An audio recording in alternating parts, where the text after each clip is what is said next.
leli na matanga ya Caroline. Eza ya hypocrisie, to eza ya solo. Oyoki penza pasi na ndenge ya busolo. Comment est-ce que yo koko oyoka pasi pe mawa ya mutu atiki bana, ozolela pona bana na ye. Mais il y a très peu de temps.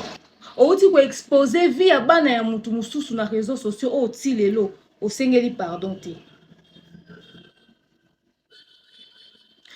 Maman Esther Ngalasi.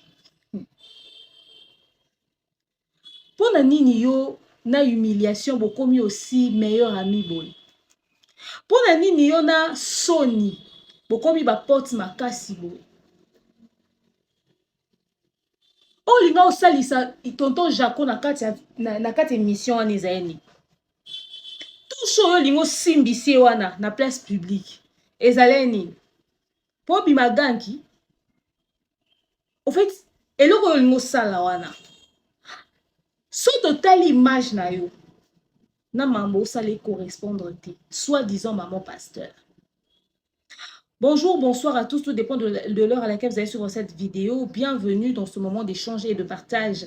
Bienvenue dans l'univers de l'expert en fait de société. Bienvenue dans l'univers du Congossa. Bienvenue dans l'univers des analyses intelligentes, mais surtout sans filtre, parce que ici, nous disons les choses telles qu'elles sont. Bienvenue chez votre coach que je suis, Demeure Niang Imokoussi Atta, le l'hymne national, la procureure des médias, la juge suprême des médias, la chef d'état-major des médias, la maréchale des analyses, la congosseuse aux 4K. Bienvenue dans ma zone de turbulence. Bienvenue dans mon haut lieu. Bienvenue à vous, mes winners, la team des invincibles, le gouvernement mal à l'aise, le gouvernement Pandi Likolo, le gouvernement Lipois. Installez-vous confortablement, likez, commentez, partagez massivement le lien de la vidéo, surtout republiez la vidéo. La famille, comme vous le savez, toza matanga. Biso ba comédien, toza na matanga. Mondia Media, eza na matanga. Bandero basara business na TikTok, la femme d'affaires ya Kinshasa ya RDC, bazu matanga to Koufeli, grande dame, une femme respectueuse, une femme respectable na kombo ya Caroline. Programme matanga ici pesamaki président Caleb appelle qui programme matanga na telibino ngope a po bomona po na baye o baza informé. Donc de Caroline veye mortuaire na eza kala mingi te date ya ngwane pesami ngonga ya ngwane pesami alors to bonga matomi lengi la pubiso tout aux wana présent. Merci na mandeko nyonso oyo bazali vraiment au fourré au moulin na sima ya organisation ya matanga oyo pour que bakunda na ba honneur nyonso azoko mériter parce que ndeko Caroline atiki kaka bana tati ka mobilité atiki famille atiki na ba projet atiki business na ye atiki ça dit talent et la liwana, ba compétence et la liwana, ba capacité et la liwana. Caroline était une femme forte et battante. Atiki baninga, atiki ba collègue, atiki donc moki mobimbe olela makaro. Une très bonne femme, c'est-à-dire tout en témoigner na ba oba fingaka na ba oba lobarate na ba réseaux sociaux na ba to kuto ebite na ba grande dame ba somba biloko pa na basi a poto ba sara ba commande na RDC pour ne gloire à Caroline mutu to azolela témoignage unique témoignage moko c'était une très bonne femme. En tout cas, que son âme repose en paix, tolelae na nememia. Kasingai na ko tambola na réseaux sociaux, na tombé sur vidéo oyo ya maman Thérèsia. Moko ya kati ya bana na nga ache ya Mireille ya biwi ya Caro ya kozwa bébé na boti mwana mwasi. Mireille o asa grande sœur na bango liboso bazakane mingi na ba live akoti ti pa bato baboti saka. Azi bébé abimi na ye libanda. Yemo Mireille tu moko mais bande Caro aboti awumeli kuna na kati boye ndenge nini. Maman moni munga ngamwa likina makila. Comme ça maman makila to azo déchirer makila ba maman mingi to zo ngiseye makila. OK. Oh non, le bas, tu n'as pas Mireille, il y a Caroline propre. Ok. Abiyana, tu vois, tu mets les bisous. Caroline, abani. Ya Mireille, na okufa kaka boye bana na ngai. Na okufa boye likamoni yoyo. O likamoni Mireille. Boye kotala na nous ombelanga. Médecin a répondre Caroline à Katia Chambo Babotaka. Mireille yoki. Maman, on paniqué mingi, yo ça la crise d'attention. Pour paniquer tes alaka, mais là nous avons paniqué boye maman. Oh nini, ya munga ngana zo bima, ba fongoli porte, Mireille peut miso zeka na kunati. Abiya na makilo ngana mona sewa na tikobo na makila ndenge ngana tu. Ndeska na ko ba kiba ya ko so makila po Caroline na sali hémorragie. Ba bele li bango bonde ko yango na ngabu, bo pesa biso ye to kende na ye na bondeko.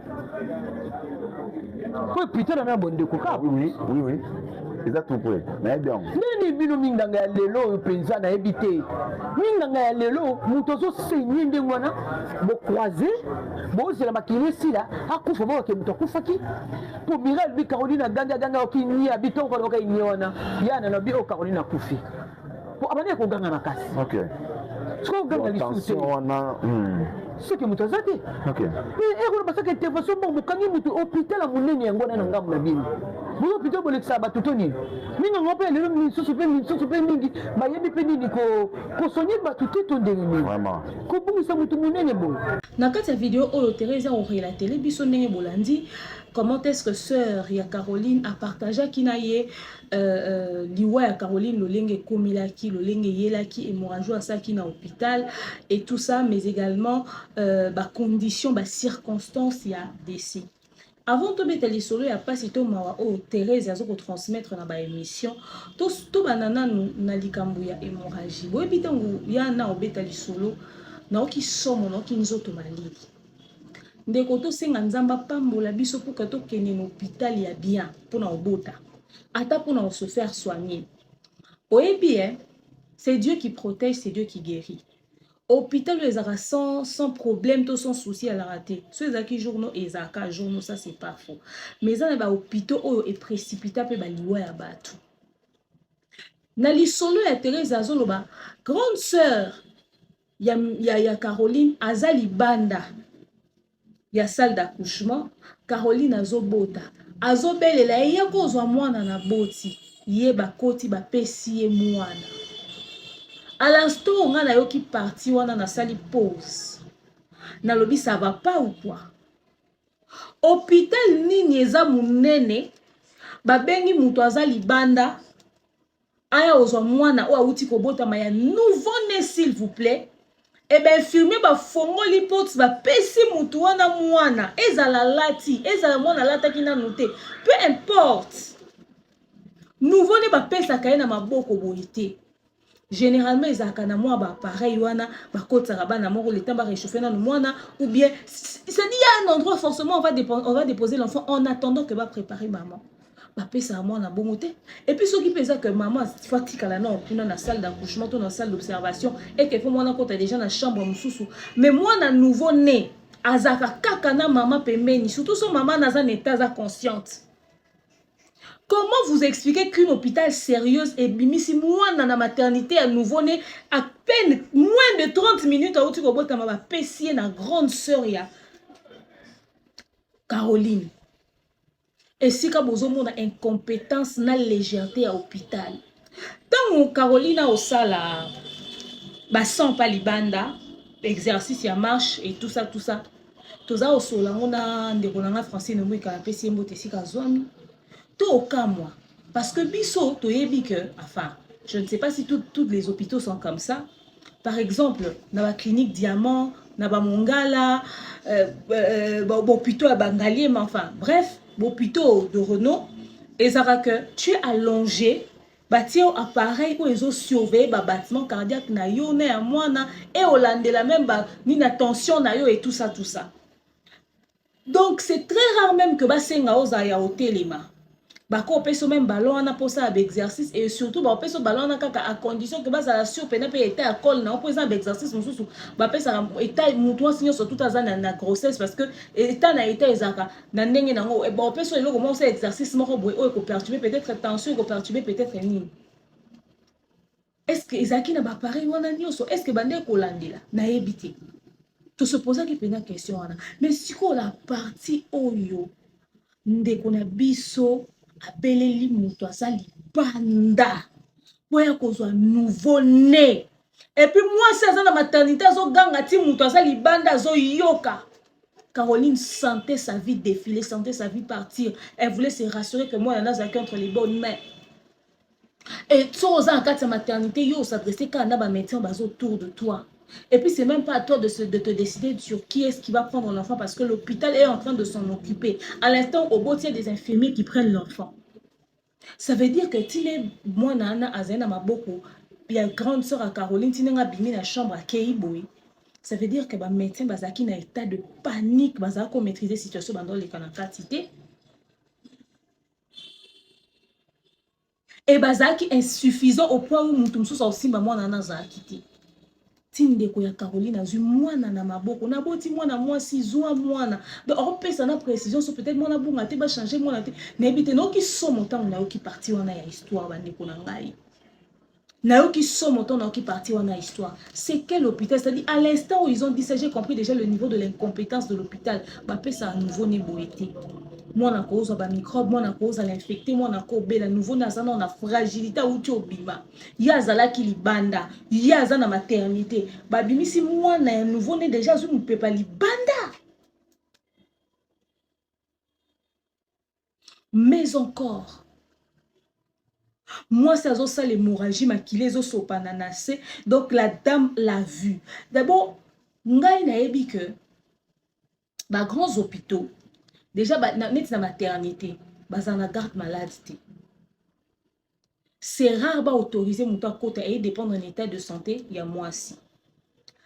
Wana tobeta kota ba chambre mais mwasi tanga obota moto azaka ta liboso apporte maternité te. Ozala libanda tango makambo nyonso esalami esili to si un problème baye kobenga yo. Oyo azalaki liboso ya porte maternité babeleli moto ayoki eza hôpital ya ndeni. Eza hôpital ya ndeni.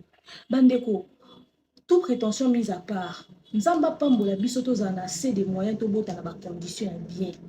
Parce que o eza ba risque ya ba vie ya batu. Ministère de la santé ko kata ko interpeller hôpital o tiba mekano ko comprendre artiste akufi bo ndenge nini. Boyo kana no explication ya lolenge mutu azokata mutema. Botala no lolenge mutu okatela mutema.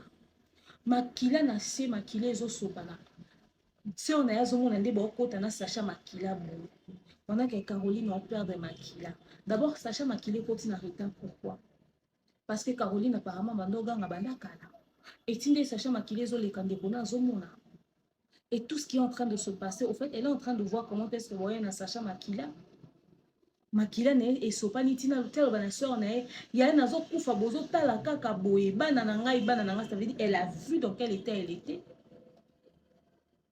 Il faut d'autopsie salama baluka bayeba bato wana batoboli pancréas te batoboli parti nini ya nzoto basali nini aza na état nini hémorragie wana euti na nini éclampsie ou bezeloko mususu bon ba chipoter kuna nini ebimaka pe mwasi kobota ebimaki to te c'est-à-dire ba question qu'on se poser ezebele babi babeleli bango basi bango tokatisa na bondeko ngai ata babondeko yango nakananga ata d'accord nango te mais au moins hôpital moko renommé toyebi ke bakosala ata quelque chose bango baakana mutu na kati bazopotana bazochipote soki baza kochipote nini so mpe bakome na mama mo bamoni ke basuki bakoma otale ndenge okende kaka bango nde bayebi bandeko tosambela nzambe apesa biso assez de moyens peut-être tobotana bacondition ya bien donc ki bandeko mo balobi yango bozomona poto eza bien Congo wana penza non na Congo bopito ya sérieux pe ezali hôpital wana baaka sérieux te e bandeko bakomante na bakommentaire balobi hôpital wana eza ndenge na bango eza premier coup na bango te bato batangi bakomba hôpital wana na commentaire bandeko babeti ba témoignage ya ndenge pe baperda bandeko na bango mosusu kaka ba après ya baccouchement kaka na hôpital wana ata oza na hôpital ya sérieux ndenge nini omipesa na maboko ya médecin te oza kaka opipesa osala médecin confiance mais ozolandela mpe ozolingo ba kisi tel bapesinga eza ya nini kisi tel bapesinga eza ya nini ngai na se souvenaka na hôpital onga na bota première fois ntango nakendaka kosala consultation parce que nakendaka j'étais très malade alors d'une manière naotuna infirmière wana kisi nini bolinga bobetanga nazanga moko je dois savoir toi je ne fais pas confiance et c'est attention ngai eza biloko mosusu na supporta te kosanga allergie on dit nayebaki babetanga kisi wana na bima filaire nzoto mobimba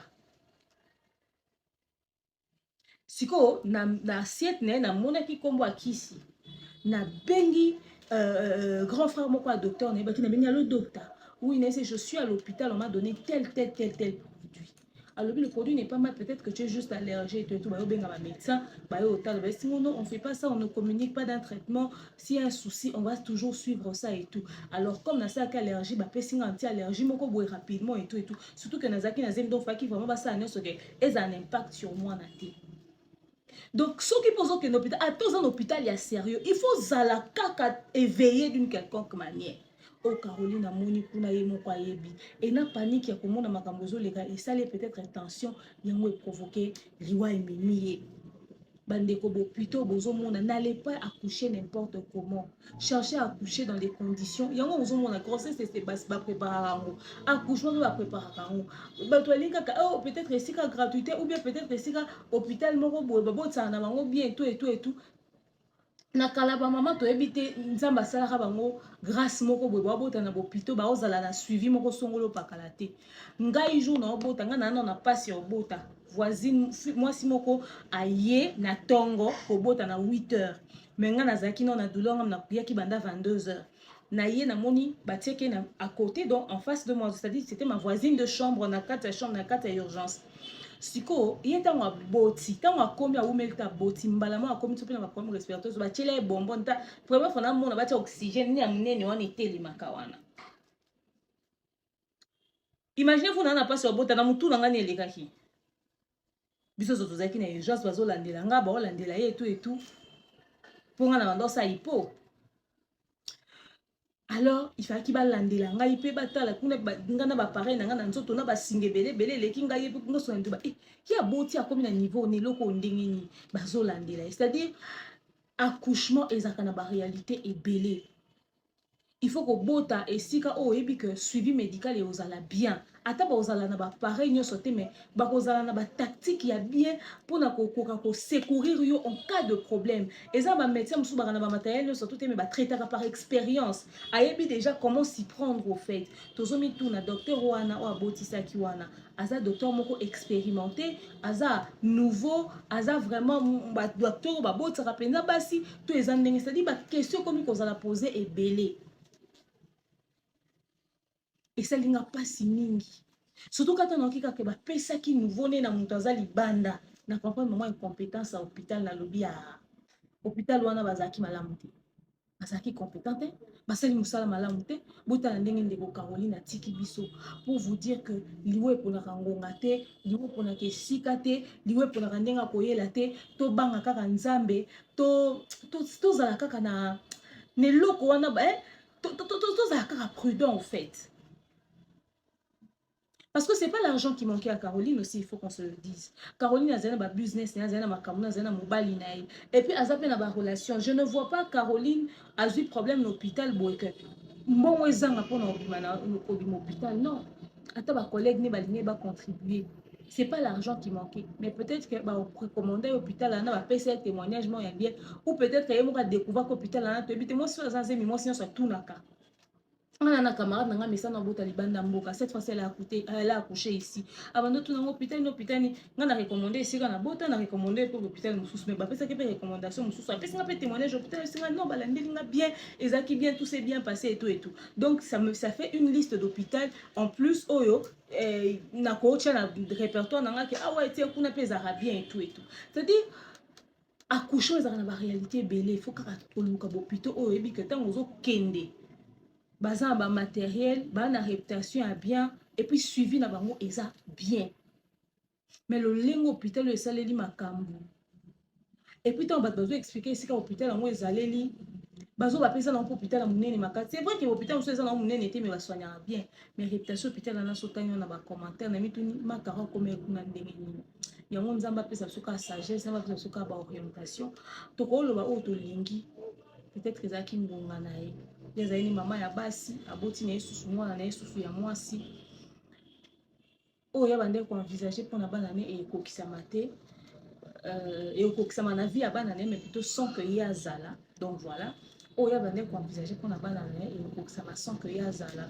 J'espère que ma prière va saler la bana ne pour apporter ba fruit bana na ba okola na stabilité na éducation à bien mais ça li pas si comme na situation à boye et comment et servir mon kili de leçon bopito oyo bo prendre ba vie à bateau au sérieux. Moi c'est un atiki bana atiki ba responsabilité atiki bato bazali ko compter sur ye et puis si pas si mingi Caroline a lelisi bato. Alors Yana Theresia mama na kati ya video wana na moni okolela Caroline Na monyo kolela oleli pasi Caroline atiki bana. Lolenge bapeseli pe mwana ngona ndeko na ye. Lolenge nyonso. Diana, quels sont mes doudou mimiki? Courage. Nabi poko no tika ngala ko matia faute sanga ke yana ko yana ngoti. Toto kufela mwana biso moko boye. Nani misenga nani divine. Matango kutaki so pe na Dubai. Je comme matango pe divine mwana to tsheba cotisation. Yana bola tani na ona matango. To sakata noir. Et vous sommes bien maintenant à Dubaï, Noël est même uniforme. Vraiment. Ah, Caro, Caroline, il croit, yote na groupe la matanga na oko commenter. Banda basa li groupe na oko commenter. Tozuma na oko commenter. Il croit yote. Ikwa yote nzambe faka mona biso ata misala malamu na yo ozalo kwa tabita basetisa nzambe faka kanga yo kedete. Yana tala lelo yo za pona koko mwana abota mais Caroline nzata tan yo mona bani kokula ti tala yo o ucho sadina na. Au fait, nge kamusinga ka modèle oleli Caroline. Ozobelela bana Caroline atiki bana oui. Mais li solo ya dina na oyo ya kokota o. Wana nisa ki bana popi. Wana nisa bana popi. Mama nyonso linga abunda pona bana na ye. Yo bandolo bana dina na. Ozo liesa bana bambonga batata yo koloba na nga nini. Omoni ke Caroline a coquin ko sala nyonso pona bana nina zemi on continue au luka. Elle était une femme battante. Non, on continue au sel là-bas. À moins que papa n'a pas s'en occuper comme il se doit. Au moins que maman en sa nyonso. Il y a bien raison ni ta présenter à bino tata wana na raison ni a décidé de couper sa mwana na papa na ya solo. Ta la vie privée ya mon ndenge okoti. Li solo Caroline bo beta ngona kimie. Abalaka siko azwi mobali mususu yango wana banye bapeseli masanga. Mais yo va na kiti dina na présenter ka biso mobali mususu tango présenter biso mobali mususu kana yebi tate ya mwana wana ni oza sûr que ceux qui li solo Caroline ezai par exemple dina na ndefa ko beta siko li solo ngo beta bongo onga yo loba apalaka a divorçaka couple ninga za ba sainte na mobali mususu balinga ba bomba ngona ko keko pesa mbongo libala bonge bo kenon ta conversation mo bongo.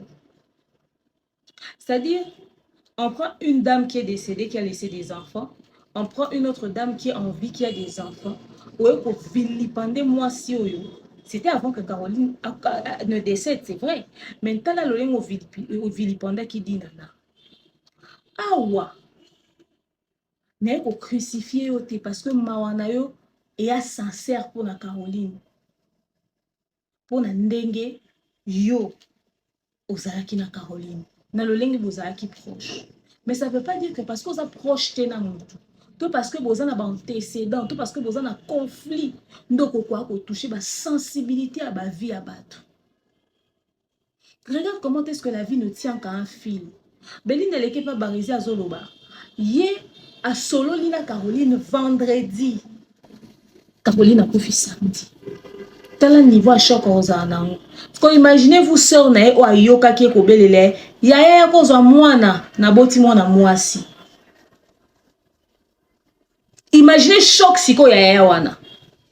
Pour voir que la vie ne tient qu'à un fil au fait. Quand la Caroline c'est bien mais est-ce qu'on tirait le leçon? Yango président Caleb aleki alobi na bino na TV. Zonga kendo lukande kono réparer. Est-ce que ça liamo? Est-ce que pour ça la yango? en saleki na te va lobby batunyo soba limbise banyo soba limbise oui bino conscience ya rabino peut-être ba comédien la plupart des cas ba leçon et vous tirango so muta kufi mais yo pena Thérèse il faut liwe ya Caroline était ya yo koleka bato belé nga na kuta we pa Caro na mona nde bo solo là j'étais très proche de Caroline bozaki tellement bien. Est-ce que vous s'inspirer de la personnalité de Caroline Nengazara de son vivant? On nous réparer ma faille nous sous. Parce que si les gens n'ont comprendre et l'eau qu'on y est coquin pour ça la kayo bimalo lengi wana na réseaux sociaux. Yo mo tala ba scandale ni nyozala nango. Yo bima ah batindelo batu ba ko landela yo batindelo ba landela na siège na tournage et pesa makelele yo makambulo nyonso ezara na kimiaki. Yo ma camion se zakar, hey. En fait, tu affectionnes les scandales. Mais la manière dont j'ai été vue pleurer Caroline, sur les jeux d'acteur T, sur les personnages incarnés T, sur les émotions et solo. Alors moi, je pense que l'arme oh yo coulé pour nous la Caroline. Il faut un enseignement pour nous. On respecter ba choix ba décision ya basi mususu. Au lieu quoi et talaka ya on a ba réseaux sociaux. Il y a une différence entre Moutazoa et ça intrusion dans la vie privée à Batou, qu'on exposé pour détruire avec intention de nuire. Parce que le loco ça dit nana et panza au habité dans quel niveau famille à Batou.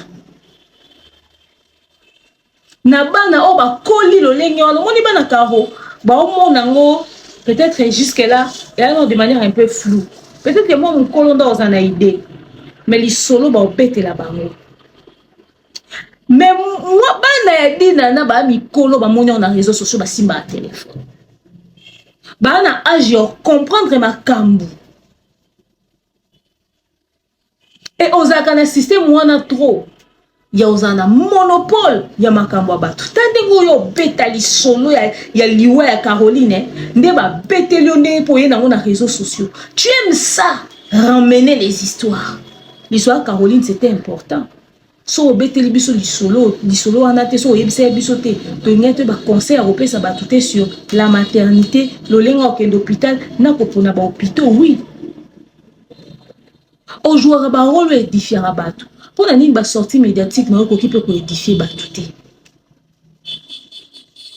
ko la Caroline oleli mais moto yo leli saki au salaire peut passer est-ce que réparant.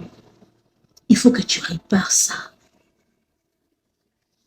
Au pesanga somo mon kotala. Au moni ba yako lukanga na siège répétition. Bazo lukisanga yekutu azoloba yazaka hypocrite yaza mutu mabe c'est différent na oyo salaki. Ça c'était vraiment détruire une vie. Briser une famille. S'aimer un trouble. So mutu koken ko croire que ba yebisi moi no azaya yo.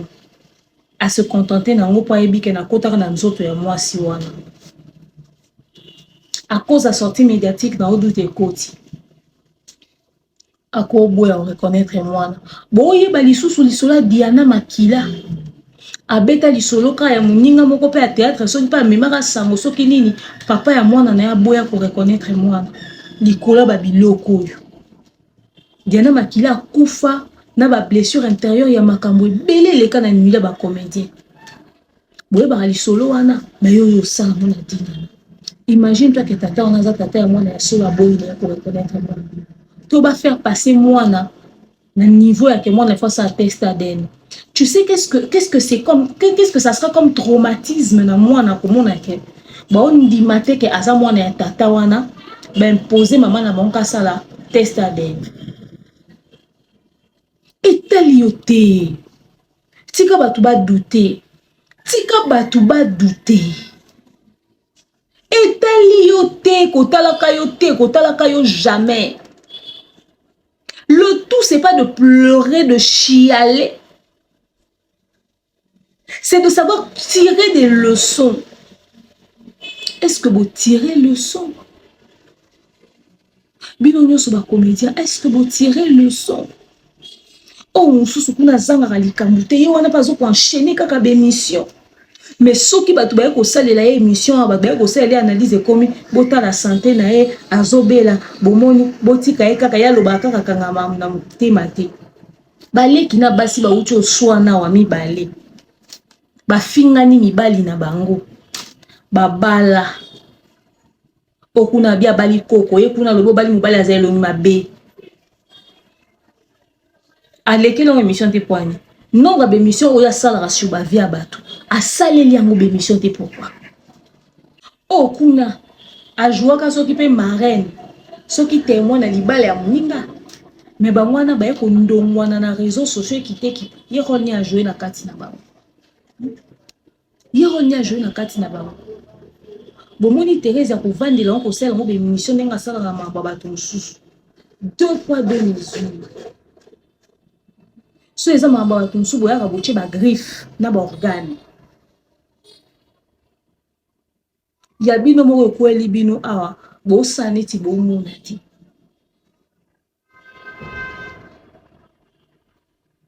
soki kutu bato akimia lokwa badiana makila bakufi eteyi bino te visa eteya bino te karo aoteya bino nde motuna tozomitunaka po eloko bowelaka eyebanaka te biso kutu bato toyebani na bato toweleli eloko ya malongo tokolobake toweleli lipa toweleli sani toweleli lutu toweleli kopo tosaka baémission barando lokwa bino te tondongwanaka lokola bien en tout cas je parle de moi. Alors moi je pense que ça ne doit pas être des simples larmes qui coulent, ça doit être des larmes d'enseignement, des larmes de leçons, au tirer leçon, au yekoli na sima likambo ou apprendre. En tout cas na ndenge likambo ekomi boye ndeko na biso pena Caroline atiki biso en tout cas vraiment te dina na limbisa et puis normalement yoko osenga dina na pardon na privé te surtout après makambo et salami boliwa on peut kotipeka na kati ya groupe sina on dirait nzambe nda tindi likamba munene boye koma po te ba comédien nyonso en particulier bato groupe Sinark pe on dirait surtout yo Thérèse oui yana na bengi yo na impolitesse te po bien aux sur des travers. Quand je dis c'est-à-dire pour dire surtout toi Thérèse, peut-être que ça c'est un enseignement pour toi. Oui, Dieu est capable de retirer quelqu'un qui va faire très mal pour que ça serve de leçon. Comme ça, chaque fois qu'on se souvenir n'a pas dans Caroline, tu prendras un recul sur ma chambre, sur ma décision, sur tout. Et puis normalement, les camarades il faut faire un pardon en public parce que la réputation n'est pas qui en public. Et puis tant qu'on a un pardon, on a démenti. Na munoko no loba ah ndeko na nga ya mwasi yo moko mama ndai ba papa ya mwana en tout cas na bimi na makambu na yo limbisa papa ya mwana na yo pe alimbisa nga na makambu wana na zate ezaka kanda tangu na yo kaki bato kofinga et tout ça c'est vrai que yo muto sela une émission te ko bika réseaux sociaux parce que yo bimi likolo ya bato mususu eza dina nati dina nana sala émission tazo ko s'adresser na montoire. Parce que bato mususu c'est bino bo na monopole a kobima obimi okoteli tel yo obimi olobeli tel obimi osaleli tel maintenant comme bato ba sala no ba droit de réponse vous jouez les frustrés et les colériques tala eno yo obimi sana likambo dina na normalement ba excuse ane faut za public c'est-à-dire soko au milieu qui monte en public au présenter des excuses dans public c'est-à-dire au tiner un message dans privé au présenter peu d'excuses dans public c'est comme ça le principe de la réparation. Moi, je trouve mal que vous puissiez tous avoir des larmes. Bozo les lamoutou. Pendant que vous en bateau et bokani na mitema na bino bosali bango du mal délibérément qui mobilisent témoin. Je trouve ça normal. Au fait, je n'arriverai jamais à comprendre ça la mondeni. Non. Pour ça la mondeni.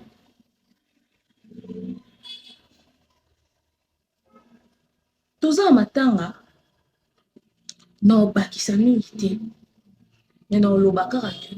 Nzambo bino boloba bo sambelaka. Yoka na monoko na côté retraite. Pasteur nanga, prophète nanga. Et puis, vous avez un système, on a pasteur tel, on a prophète tel, nazaki na ba prière, na otaki ngomba, na kotaki retraite. Non, on a monaté mouton, on a vu des prières à outi ngomba koti retraite, a eu créer ba dégâts boy.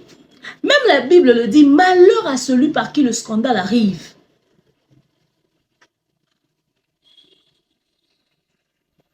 Non, tu peux pas. C'est que l'église n'a pas faut douter de la spiritualité, non? Tu peux pas venir dans ma koloya Yesu pour donner ça comme résultat. Tu peux pas être le fruit du mal et prétendre que tu sors d'une retraite ou d'une prière quelconque. So ba tout nous boire na ba pasteur, boire na ba prophète, mais bo refléter ta chrétienté wana te. Autour de vous ou encore même dans les médias, il faut que l'on constate et que l'on sente. Neti Marie-Hélène Penaso esi mutu kazama pasteur na nyoboya. Tout un comportement na ye. Bino bokasi Marie-Hélène ndenga za wana, ata mamuna mamboleka na internet azana avi opesa te. Et on a moi si moi bon sécurité ni mikolo makasi. Nathalie ba théâtre ni mingi. A jouer bien et non moi pas loba bien. Na kombo a skola. Ma skola. Mama skola wana. Et le gouvernement na obo ya ka article asa ba émission mingi te. Na moni asa ta moi asa ka émission puis na moni asa li émission mo bo. Na on ngata kuma pena muto oleka mingi na émission pe sa vie na ye. Le quoi azana na kati ya makamta azana ba scandale te. Batu ba ko muka ba récupérer ka moi fa imo na propos na pour que ba sortir du contexte. Mais on faire partie na base aux hommes na quand même azo ba na intelligence. Musu ma 1000 50. Na mona ka penza pe na émission te. Na linga ka mama wana. Na ebi comportement na été na mona na émission te mona scandale te mais na linga ka ma 1000. Tolinga te ba mama bando fingira biso bando fingira biso bino nde ba finga ba mama topa. Il faut te stopper hémorragie wana. Il faut ba mama bomi pesa poids. Plus de jeux sur scène, moins d'émissions. Pour nous regarder crédibilité na bino na personnalité na bino. C'est ça au fait. Mais malheureusement, chacun fait ce qu'il veut après. Les gens ont vie na bino, et la chaîne na bino, et les réseaux sociaux na bino, et les mam na bino. Nzamba pesa bino sagesse. Thérèse ya soko leli penza. Caroline ya solo. Tika ete vie à Caroline. Oyo yo solo la de son vivant bon. Elles ont un enseignement pour toi. Au changer. Maman Esther. Obi oza moté mama bé. Osalinga somo maman Esther. Comment qu'on se permettre que bozana matanga moko na bino ya ba comédien ya groupe ya Sinark moi si lokola Caroline ati mutu na se yo sala be mission ozo associé makama Caroline na goumé na yo na tonja maman Esther wa ma baby. C'est méchant de ta part de distraire les gens en état de deuil pour tes histoires de cœur.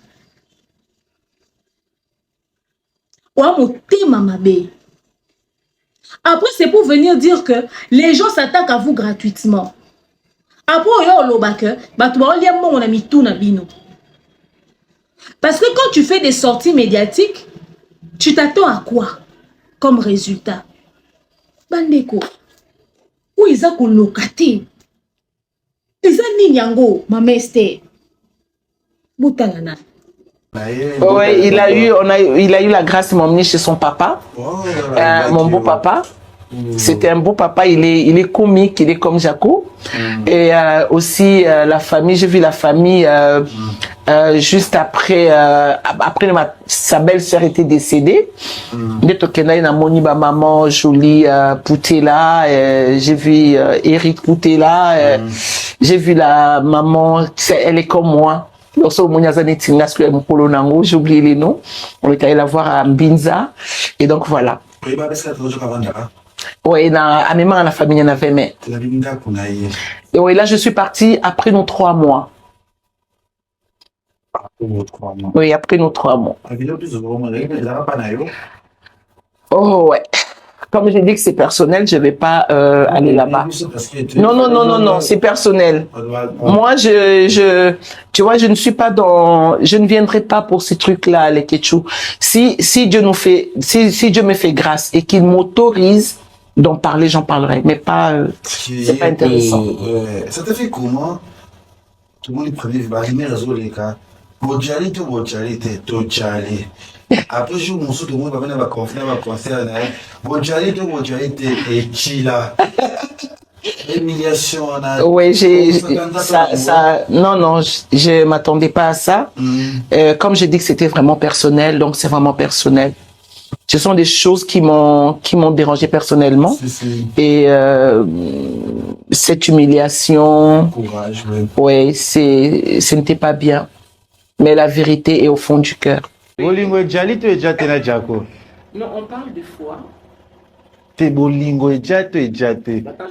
Vous êtes amoureuse, hey, mon mystère. Je lui demande, si tu veux savoir, je lui demande. Attends, je vais lui demander comme ça, tout le monde va écouter. Je lui demande, ouais. Est-ce qu'il y a besoin d'émission? Non, il ne sait pas pourquoi il va savoir. Mystère, où l'on veut me souhaiter? Où l'on veut me souhaiter? Moi, j'ai présenté un papa à mes enfants. Maintenant, il faut pas nous passer dans la commentaire après matin, sur la ligne ou de l'université. Oh, ça semble chaud, Bouéza Belanga. Ben, les coussins, après, ça ne m'enlève pas la peau. Oh, béguet. J'essaie de les pratiquer. Ma prière, je suis en train de chercher.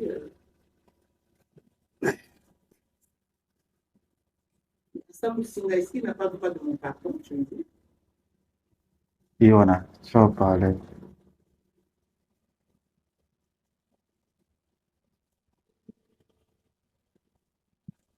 C'est bon.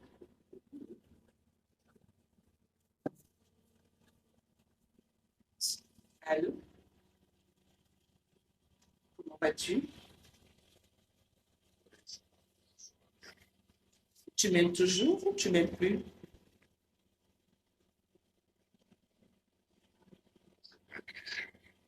Mais je vais savoir si tu m'aimes toujours ou pas. Mais je vais savoir, dis-le-moi.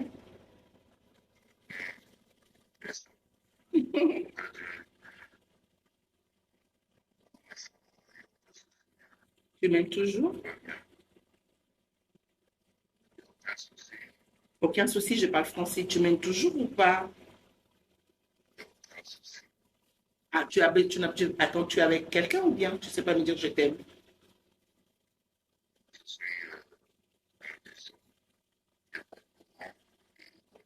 Donc, je vais savoir si tu m'aimes ou tu ne m'aimes plus.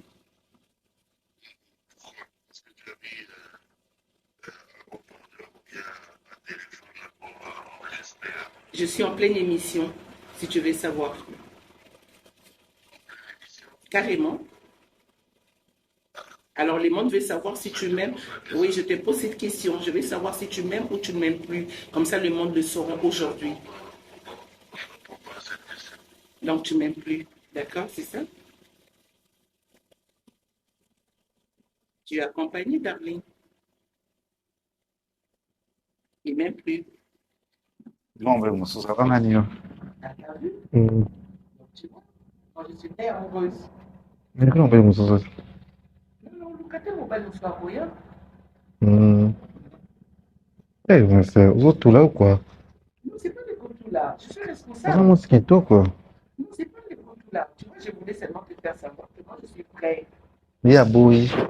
Non, mais je te dis que moi, je suis prêt. Ya boui. Mais je te reviens que moi, je suis prêt. Ngalasi. Zina n'umukunzi wana ulobaki. Yasonga mkonzi wana.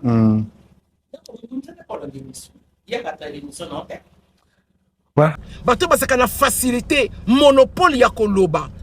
Vos vies qui le gèrent. Vos vies là-bas, qui le gèrent? Ce que vous faites en coulisses, qui le gère? Maman Esther, donc yo kata sonité nanu que boza na matanga na groupe Sinark, actrice munene lokwa Caroline Akufi. Mais yo poni obima po oya kosala règlement de compte na yo na tonton Jaco, ex na yo, pour na gourmet na yo makamba babolingo na bino. C'est irrespectueux pendant que Vani na se la une dame aussi importante, respectueuse, Atiki Bana a confié de manière soudaine, précipitée, brusque, boyée, dans des circonstances troublantes, que toi tu viennes t'asseoir pour venir nous partager tes mésaventures avec tonton Jaco. Mais c'est quel niveau de bassesse ça, maman Esther? C'est quel niveau de bassesse? T'as la beauté à Caroline on a télé na photo. T'as la moi sur bâti programme à matanga pembeni. Maman Esther penza yo koko fanda na kiti po yo bimisa biso likambaton Jaco. Ata sonité et t'as la nengo bimi ridicule. Maman Esther. Oh, oui, Jacob m'a déjà présenté à sa famille. Il m'a emmené voir sa mère et son père. Sa mère qui est un peu comme moi, la moukolo nango sikoyo et tout et tout. Et les questions qui te demandent, est-ce que tonton Jacob a encore d'amour? Est-ce que ça va encore entre vous et tout? Aux téléphone. Allô? Ça va? Dis-moi, tu m'aimes ou pas? Tu m'aimes ou pas? T'es avec quelqu'un? T'es seul? Non, mais réponds-moi, tu m'aimes ou pas? Je parle français, mais maman Esther. En tout cas, tonton Jacob, merci pour la maturité na yo. Maman Esther, au monde est ridicule. Mon bel a calculé autant. À ta place, j'ai eu honte. Je serai toi, je vais demander à l'écriture de ne pas publier cette séquence. Je vais retirer. Mon bel est l'obakaka, il n'y a aucun souci. Il n'y a aucun souci. Mon bel est tout nu même. Tu es en train de m'enregistrer ou quoi? Ozui en Kolobapé. Oh, ben, je te dis, hein, je suis en pleine émission. Je te dis direct, hein, c'est les gens qui veulent savoir. Tu es en pleine émission, une émission en différé. Les gens qui veulent savoir là qui. Mais les gens se foutent complètement de ce que tu as eu à voir avec tonton Jacob. Déjà que nous étions tous gênés de voir le grand Jacob, le respectueux Jacob, ce monsieur avec plein d'honneur, de dignité, de respect, se rabaisser dans une aventure aussi débile qui lui a fait perdre son honneur qu'il a toujours eu. Un père de famille, oh les lois comme mon kilo, à se retrouver dans cette histoire à bassesse boye. Toi que les yango soni, nous avons mené à kosala makambu. Relation au pays où mérite silipe kamba umba. Allez, pour couronner le tout, tu te permets de l'appeler en pleine émission sans le prévenir. C'est quelle manière d'être irrespectueux comme ça?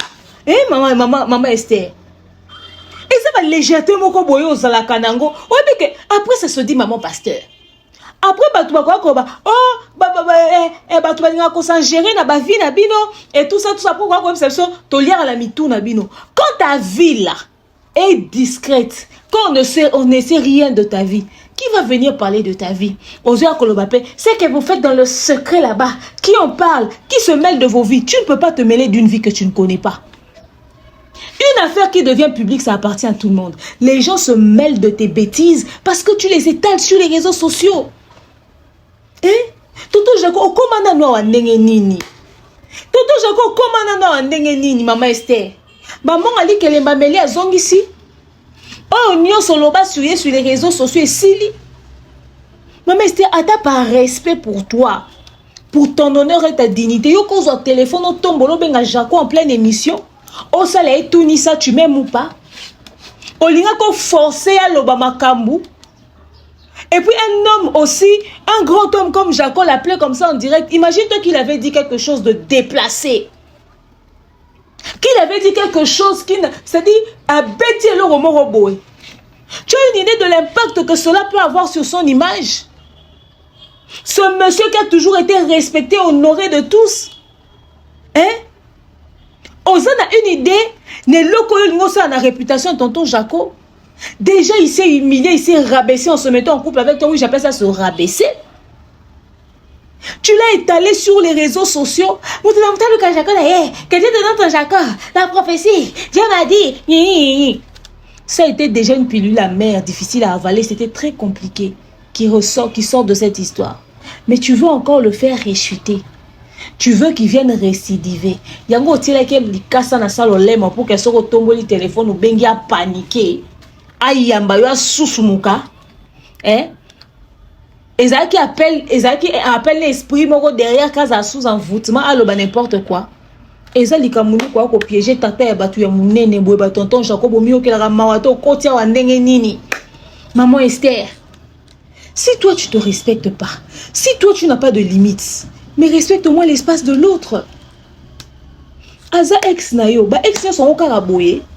Eza ni oli kotika moi mobali o kimiate. Qu'est-ce que tu as à vouloir autant faire de sa vie une misère? Maman Esther, tonton Jaco, tu as été trop poli. Tonton Jaco, tu as été trop poli à mon goût. Ah. Tonton Jaco, je serais toi, je dirais, bah écoute, allô Esther, mais je te comprends pas. Pourquoi te permets-tu de m'appeler de cette manière? Pourquoi je dois te dire si je t'aime ou pas? T'as oublié qu'entre toi et moi c'est fini? T'as oublié? Par respect pour toi et par respect pour moi, je préfère qu'on ait plus ce genre d'appel. D'abord, tonton Jaco, je me demandais, pourquoi tu l'as jamais bloqué même? Hein? Oh! Il fallait lui dire. Des demandes, des explications de gamin comme ça, je n'en veux pas. Comment tu peux te permettre de m'appeler en plein enregistrement de l'émission? Alors, je te prie de ne pas supprimer cette séquence. Entre toi et moi, c'est fini. Ceci ressemble à du harcèlement. Il ne faudrait pas commencer à m'appeler pour me demander, comme si tu demandais à un petit enfant, une histoire de gamin, dis tu m'aimes ou pas, tu m'aimes ou pas, ça va pas ou quoi? Naza même sûr que ba autorité, ba responsable, ba personne haut placée, et bébé ba 27 tonton Jacob a tourné, mais qu'est-ce qui s'est passé pour que tu te retrouves avec cette femme au fait? Je suis même sûre que la famille de tonton Jacob t'a représenté maman Esther dans la famille n'a ba tout n'a qu'à mais Jacob, qu'est-ce que tu as trouvé dans cette femme au fait? Explique-nous parce qu'on n'arrive pas à te comprendre. Une femme aussi agitée qui n'a pas de limite, qui n'a pas de charisme, qui au fait eza nini maman Esther. Comment nayoka kaboye nandenga libanda Sorozolo bate ba envoie une femme charismatique et élégante qui s'exprime en français mais qui cite chose dans parce que qu'est-ce qui peut pousser à une personne de se faire humilier comme ça elle-même dans une émission? Tu prends ton téléphone pour appeler ton ex pour lui tirer les verres du nez, pour lui faire dire des choses.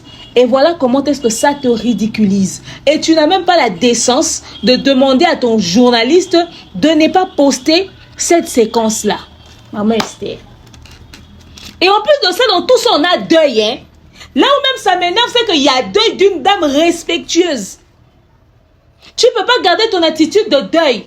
Ton gourmet là te brûle tellement qu'il fallait que tu viennes nous faire un spectacle. Azoua Kolobapé. Eh, vous, c'est que vous faites là-bas en privé, là-bas, qui le sait, qui le gère. Mais tu ne peux pas gérer quelque chose que tu ne vois pas. Justement, quand on ne présente pas nos vies là, c'est parce qu'on ne veut pas que les gens puissent s'en mêler. Voilà pourquoi on le fait dans le secret. Relation mobimba bandi bandi, kakayo mtoli ko charger on a réseaux sociaux. Kakayo, maman Esther. Si vous entendez ton Jacob ridiculisé, quand tout là, aux huit, baso zoyote, oh, les ketchum. Oh, et bongo, n'a ce qui peut autorité, ce qu'on aura, ce qui chef one et tout. Eh, t'as comme mingue, alinga comme mingue. Ma pasteur, avec ses petits chéris, ses petits macarons. On lui pose la question en pleine émission. Eh, t'es la copine ming, elle est la copine ming. Mais, oh là là, mais la fierté, mais le respect de soi, mais la dignité, mais, oh! Dans la vie, hein, la honte, il faut apprendre à la voir. Mais moi, je veux savoir, parce que ce sont les gens qui demandent. Les gens qui demandent, qui t'a demandé? Maman Esther, on s'en fout complètement de ta vie. Mais on s'en fout éperdument de ta vie. On n'en a que faire. Les gens sont concentrés sur les deuils et sur les vrais scandales qu'il y a sur les réseaux sociaux. L'affaire du pasteur Marcelo qui brûle ici. Toi, tu penses que tes affaires des amourettes avec tonton Jacob vraiment intéressent qui? On a trouvé ça rabaissant, c'était répugnant. Vous qui n'avez pas encore tcha. Depuis le début de cette histoire, on n'arrêtait pas de dire que c'était con, c'était con, c'était con. Et jusqu'à ce jour, on est convaincu que c'était con. Qui t'a demandé? Les gens veulent savoir, on s'en fout. Est-ce que vous vous êtes aimé pour nous? Vous avez décidé d'exposer votre relation, c'était pour prouver à qui? On va te demander ce qu'il en est des sentiments entre toi et tonton Jacob. Pourquoi? Qu'est-ce qu'on en a à foutre? Faut pas mentir des choses sur les gens. Estime-toi encore heureuse qu'il n'était pas bloqué et puis qu'il t'ait répondu poliment au téléphone. Parce que moi, ça va pas, hein. Tonton Jacob, je serai toi. Mais je te le dis, hein. Je te le dis. Ben non, mais ça va pas, t'as pas à me poser de telles questions en pleine émission, tu me prends par surprise. Si j'étais dans une réunion, si j'étais avec ma nouvelle compagne, si j'étais occupée, si j'étais je sais pas, je peux me retrouver à n'importe quel moment. Tu n'as pas à m'appeler comme ça par surprise pour me poser de telles questions, sachant pertinemment qu'entre toi et moi, c'est fini. Non, mais c'est quoi ces gamineries? C'est quoi cette histoire de gamin, en fait? Tu m'appelles pour des questions débiles, des questions de gamin. Ça va pas, Esther? Non, mais tu veux que je te dise comment? Je ne t'aime plus. On ne s'aime plus. On n'a plus de raison de s'aimer. Et je ne pense même pas qu'on va... Bref. Fous-moi la paix. Au cas t'élite. Ton Jaco Foye, c'est bon. On est ma Esther à ligne. Et puis, Namodé puis à Esther P. On dirait que on est traumatisé. Oh non, mais Jaco. Non, mais je dois te savoir. Je me suis posé la question et puis ça n'a rien à voir avec moi. C'est les gens qui se posent des questions. Maman Esther, les gens demandent, les gens veulent savoir. Maman Esther, bisous to salaire que bon lingana. A lingo to lingo soute et tali bisous na nini. On vous avait pas imposé de nous présenter votre relation. Nous, on sait que entre vous c'est fini. Il y a des gens qui ont des ex avec qui se reprennent et qui se reséparent. Vous n'avez pas des comptes à nous rendre. Kokeko c'est la biso makamute. Au saisir kaka occasion, il y a relura pour se renseigner et s'il avait encore un tout petit peu étincelle moro allumé dans son cœur envers pour toi au fait. Tonton Jaco, j'espère qu'après appel à maman Esther au bloquer. Parce que si nous bloqué dans nos sérieux rupture en côté. Il faut bloquer parce que muto boyako benga ozana kata ba autorité yeba quitter au parleur et les cœurs tout nos buzoba. Donc au bengo permet la madame no asika. Maman Esther, c'est de l'enfantillage. Eza bo mwana, muto oloba bo oloba neni boaza mukolo. Maman Esther, to oloba non na lolengo zo ko se comporter. On te parle de la manière dont tu te comportes. Tu te comportes comme une petite fille, on va te passer le message comme ça au fait. Parce que moi, jusqu'à présent, j'arrive pas à comprendre à quel moment les que tu te poses. Au fait, qu'on se dise, tout sur la loi Mikolo. Supposons que Yona Jacob Okabwani, la séparation c'est une responsabilité des deux personnes. Ça veut dire que vous avez discuté, vous avez échangé, vous êtes mis d'accord entre vous et Salinini et Sili. On est d'accord. Bon, la partie où entre Bino et Sili, il y a aujourd'hui téléphone au Tialitoy. Allô Jaco, est-ce qu'on s'aime toujours? Est-ce que tu m'aimes toujours ou pas? Si Jaco t'avait dit au téléphone, ah tiens, je t'aime toujours, t'aurais dit quoi Jaco? Ok, d'accord. Dès que je finis mon émission, on se voit, on se capte. Ou tu allais te dire, mais si tu m'aimes toujours, pourquoi tu m'appelles plus? Pourquoi tu me fais plus des rencarts? Pourquoi tu le dis pas aux gens? Parce que, au fait, s'il t'avait dit qu'il t'aimait toujours, tu allais lui dire, bah, malheureusement, moi, je t'aime plus. Ou tu allais lui dire qu'on reprenne.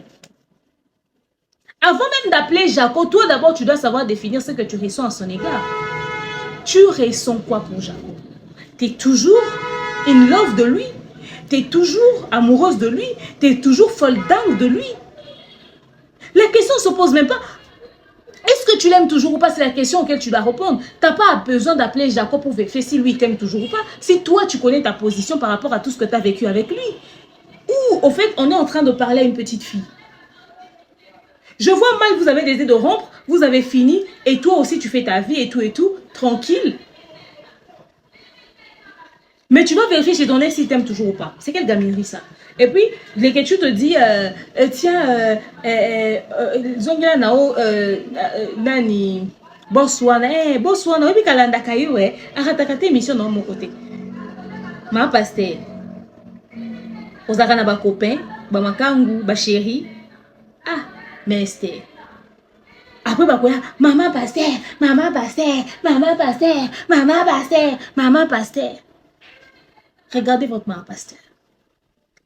C'est-à-dire, Goumel a battu, Goumel a travaillé, Goumel a traumatisé, Goumel a malmené, quoi.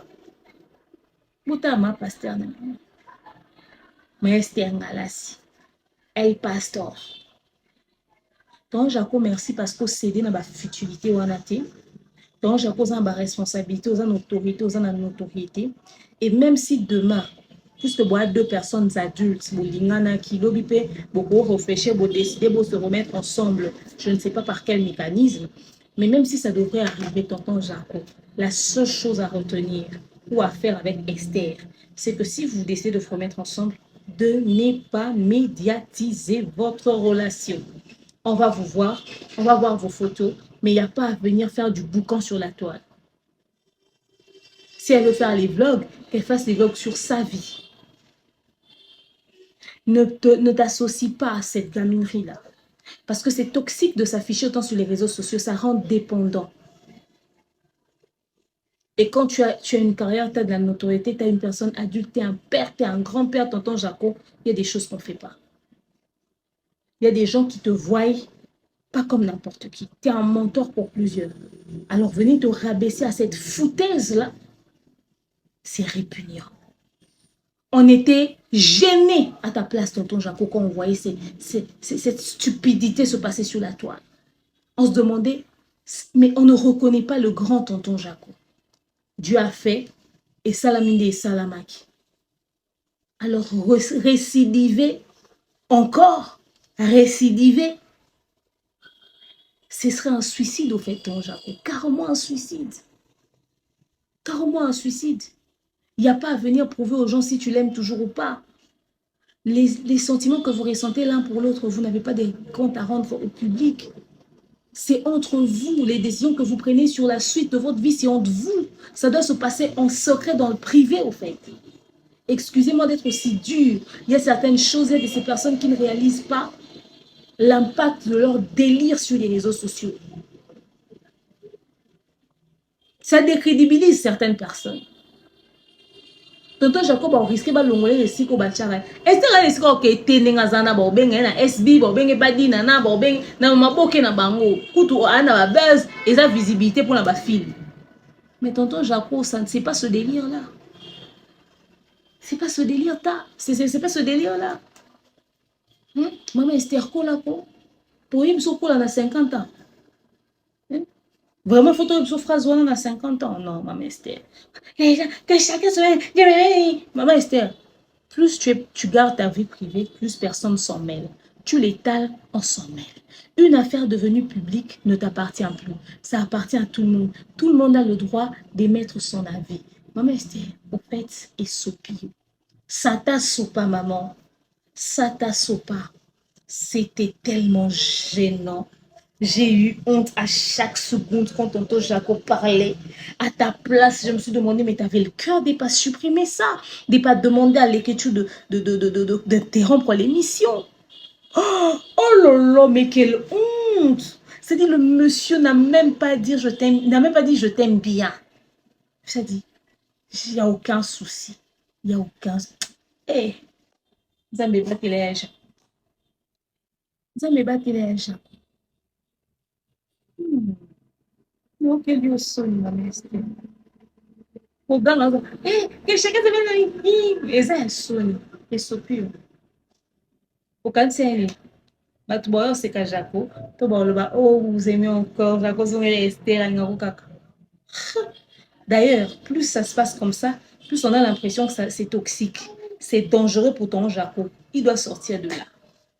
La famille, les comédiens, vos collègues dans nos conseils. La famille, merci d'avoir suivi la vidéo. On se retrouve très prochainement.